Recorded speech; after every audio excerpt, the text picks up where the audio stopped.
Hello and happy Thriving Thursday. Today let's talk about number 15 on the PA, maintenance of property.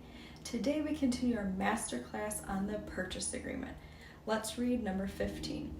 Maintenance of property. Seller is responsible for keeping property in substantially the same condition as of date of agreement. Seller is responsible to maintain grounds and keep all systems in working order until property is vacated and keys are surrendered by seller, except for conditions disclosed in seller's disclosure statement or conditions discovered by buyer as part of inspections. In the event property has been winterized, it shall be the obligation and expense of seller to de-winterize property prior to closing.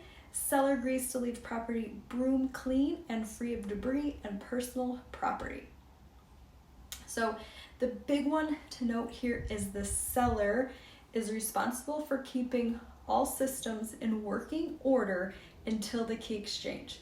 So if after closing the seller has occupancy and the furnace breaks during this occupancy period, the seller, the former owner, is responsible for repairing the furnace or even replacing it.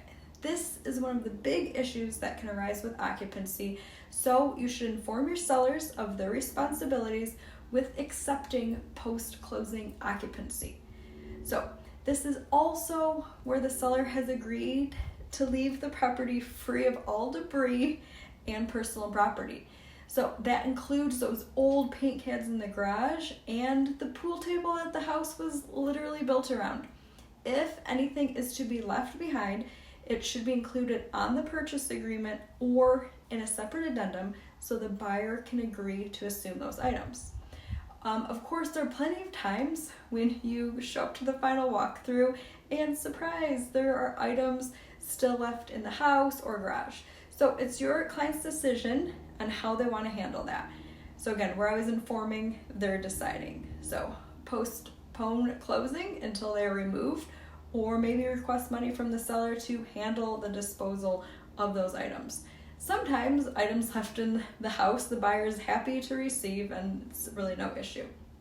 So the seller should be aware once the home is sold that the items are no longer theirs. Granted, they're exchanging keys at closing and not getting post-closing occupancy. So again, one sentence on the purchase agreement can have big consequences.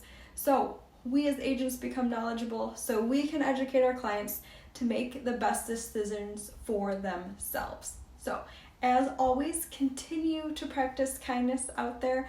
Have a great Thriving Thursday and a wonderful weekend.